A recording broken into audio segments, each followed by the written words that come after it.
Так, вот так вот делается плиточка. Да, девчата? Да. Работаем, работаем. Пленка обязательно. Формуем. Делаем формочкой. Налаживаем слой сантиметр больше чуть-чуть можно, не меньше.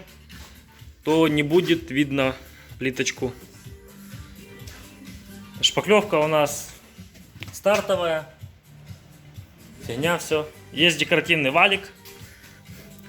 Валиком катаем тоже с помощью пленки. Девчата, работаем, сохнет. Так, вот валиком я катал. Все через пленку, пленку смочил.